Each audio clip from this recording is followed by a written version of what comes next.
Good afternoon. My name is Chris Kavanaugh. I'm the United States Attorney for the Western District of Virginia. Every single day, there are men and women across the Commonwealth of Virginia and our nation that put on a uniform and a badge. They do this to stand watch for us. They do this to protect our communities. And to do so, they put themselves in harm's way. One of these brave public servants, Officer Michael Chandler of the Big Stone Gap Police Department, put himself in harm's way on November 13th of 2021, when at 4 o'clock in the morning, he responded to a call for a welfare check at a residence. There, Officer Chandler encountered Michael White, who was inside of a vehicle with narcotics and armed with a firearm. White fired upon Chandler 8 times, shooting and killing him. Officer Chandler was just 29 years old. And for the last year, the United States Attorney's Office for the Western District of Virginia, together with federal, state, and local partners, have been investigating the circumstances surrounding that murder. But we did not stop there. Today, we unsealed a criminal complaint that is over 200 pages that details our investigation over the last year, announcing federal charges against Michael White relating to the murder of Officer Chandler and a conspiracy of at least 19 individuals who are facing federal charges for a narcotics trafficking conspiracy, 18 of whom were taken into custody on federal charges this morning. Sadly, we have seen this before. In 2015, in Central Virginia, there was a criminal organization that had been engaging in violent crimes and narcotics trafficking that ultimately culminated in the murder of a police officer, Officer Kevin Quick of the Waynesboro Police Department. And there, a team of federal, state, and local law enforcement and prosecutors worked together to bring federal charges in federal court for crimes across multiple jurisdictions. 12 individuals that were part of that organization were charged, 12 were convicted in trial and in guilty pleas. Here, just like then, we have uncovered an extensive criminal conspiracy led by Michael White, and this conspiracy has culminated in the murder of Officer Chandler. This narcotics trafficking conspiracy flooded Southwest Virginia, and in particular Wise, Lee, and Scott counties with over 100 pounds of methamphetamine and other narcotics. Bit by bit, fact by fact, for the last year, a team of federal, state, and local investigators uncovered this narcotics conspiracy and built their case. And we have charged today 19 individuals in federal court with felonies for narcotics conspiracy, distribution, possessions of firearms in furtherance of this conspiracy for their conduct in Wise, Lee, and Scott counties. Michael White himself has been charged with discharging a firearm in furtherance of that drug trafficking offense, resulting in the death of Officer Chandler, and we expect that he'll be facing additional charges upon indictment. The positive impact of these arrests and charges are already being felt in these communities, and our investigation remains ongoing. Today is just the first day, and there is more to come. That may be in the form of additional criminal charges against additional people. It may be through leveraging our forfeiture statutes, like we recently did in Roanoke with the seizure of the Knight's Inn. This is precisely the impact that we all should be making, working together to hold those accountable who prey on our communities, to have an impact to make our communities better, safer, together. Now, the work here is not the work of any one agency or authority. Quite the opposite. On the prosecutor side, I'd like to thank the Virginia Attorney General's Office and the Attorney General himself, the Wise County Commonwealth Attorney's Office and the Commonwealth Attorney himself for their partnership and support, and with respect to the team of federal, state, and local investigators that I've been referencing.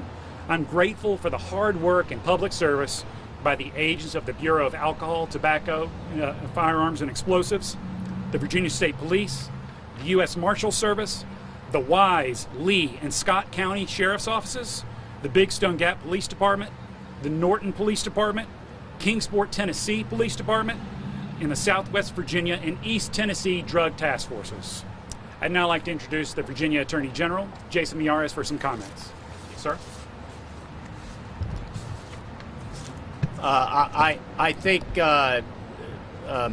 Kavanaugh put it best. This has been a partnership, and I think today's arrest had broken up a large-scale drug operation that was bringing huge quantities of lethal narcotics and subsequently violence and tragedy into Southwest Virginia. The murder of Officer Chandler shook all of Virginia and is a painful reminder of the risks our law enforcement heroes take every day. I call them the quiet heroes that oftentimes never get the recognition they deserve. My office has obviously supported the prosecution in this case, along with our Commonwealth's attorney here, Brett Hall. But we have an attorney, Suzanne Kearney-Quillen, from my major crimes section that is assigned on this case as well. But from day one, this has been a partnership. And when you have a partnership that works together, big things can happen. So the case involving Michael White on the murder charge is obviously moving forward. But I want to in particular thank the great men and women in law enforcement, both federal, state, and local, and not just in Virginia. The help we got from Kingsport as well, because this day wouldn't have happened if it wasn't for that partnership. And so I'm grateful for the leadership we've seen out of the U.S. Attorney's Office for their work on this front, but the quiet heroes that every day have worked so hard to both bring these indictments and what they do. And so I'm grateful for the partnership, and I'm grateful and excited as well about what we're going to be doing moving forward. Thank you all, and I would like to introduce as well from the ATF Special Agent in Charge, Mr. Daryl Longwood. Thank you. Thank you, sir. My name is Daryl Longwood, and I'm the Assistant Special Agent in Charge for ATF's Washington Field Division. Good afternoon, everyone. Today I'm here to reassure the citizens of the Commonwealth and our law enforcement partners that we stand with you,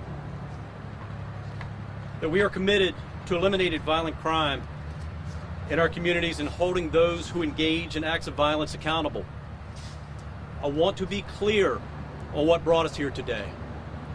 That was a tragic and senseless act of violence which took the life of Big Stone Gap police officer Michael Chandler. And we want to offer our condolences to the family, friends, and colleagues of Officer Chandler. As a result of this tragedy, ATF in true fashion came together and partnered with our state, local, and federal counterparts to engage in investigation into the armed narcotics trafficking involving Mr. White and his co-conspirators. During this investigation, we've utilized our expertise in investigative, analytical, and laboratory services to assist our partners, including the use of E-Trace and ATF's National Integrated Ballistic Information Network, also known as NIBIN, which produced leads in firearms involved in this investigation to show the history and origin of those firearms and their life on the streets. As a result of the hard work and dedication of all the law enforcement professionals in this multi-jurisdictional investigation, a violent drug trafficking organization has been dismantled, with numerous firearms, large amounts of narcotics attributed to this group. We plan to hold accountable those who are responsible for these acts. And I want to ensure to the Commonwealth and our partners here that the safety of our communities, by prioritizing public safety and keeping violent criminals off the street, is a priority for ATF. So in closing, I pledge that full support of ATF as we work together to target those most violent offenders in our neighborhoods, whether they operate individually or as a group. Thank you. Because this matter is now pending in federal court, I'm somewhat limited in what I can say in response to questions, but I would be happy to field a few questions if there are any. Yes, sir. With the arrest today, any numbers on firearms and drugs seized today? Sir, not yet. Those people were being arrested all the way up until here just a moments ago. So no exact numbers yet. But over the course of this conspiracy, there were additional firearms that were found and located. So you said 19 people, was that include drivers? That does include white, yes, sir. And I know right now fentanyl is obviously a big topic of conversation. Can you share any numbers on maybe fentanyl in this situation and what it's like to get something like that off of? So importantly, this narcotics conspiracy, their drug of choice was methamphetamine. It was over 100 pounds of methamphetamine. They were trading in some amount of fentanyl, but methamphetamine was their drug of choice. But to your question as well, is that we can't underestimate just how deadly fentanyl is and how it continues to affect our communities here in Southwest Virginia, throughout the Western District of Virginia, and the Virginia as a whole. And it continues to remain a priority of my office and law enforcement offices at the federal, state, and local level. Anything else you want to say on fentanyl? Yeah, I mean, at the end of the day, you've had over 100,000 Americans that have died in the last 12 months from fentanyl and opioid overdoses. We lost 50,000 men and women in Vietnam over 15 years. So it's the equivalent of 2 Vietnam wars in 12 months has come to this country. And so I know that this scourge is affecting every community in every part of Virginia, and I know in Tennessee. And it is something that is always on the top of my mind in the Attorney General's office. I know in the U.S. Attorney's office. We see it everywhere, and tragically, one pill kills. We have too many young people that are taking something as innocent as they think it's a Percocet or a Xanax, and they're losing a life. And there's too many empty chairs at Thanksgiving and birthdays. Too many families have been ripped apart by this horrific scourge of a drug. And so going after the traffickers, I think, is an important step in trying to stop this scourge that's affecting so many areas of the Commonwealth. Any remaining questions? Yes, sir. Were all the arrests in Southwest Virginia, or did they cross over into other states? They were all in Southwest Virginia and all primarily located in Wise, Lee, and Scott counties. You talked a little bit about a partnership with East Tennessee and Kingsport and things of that nature. Can you tell us, about maybe what led you to those areas and needing those officers as well? Like any narcotics conspiracy, is that it often has tentacles, and here those tentacles spread into Kentucky, Tennessee, and other states beyond Virginia as well. Yes, ma'am. You mentioned that there's a possibility for additional charges. What are the next steps in this investigation? So with just a criminal complaint, the next steps are that we go to a grand jury, and a grand jury will decide what additional charges, if any, are warranted here. The additional charges that I was referencing regarding Michael White is that we have evidence that, as far as our investigation has shown thus far, is that one of the motivations for his murder was that Officer Chandler was a witness to the very same narcotics conspiracy that he had happened upon while engaging in that welfare check. And that is a federal offense. When you kill someone with intent to prevent that information from being transmitted to a federal law enforcement officer about the commission or possible commission of an offense, that is a federal offense that is punishable up to life in prison. Yes, sir. Is that potentially a death penalty offense? Yes, both the killing of a witness charge as well as the crime of the discharging a firearm resulting in death are both capital eligible offenses. Thank you all for your time here today.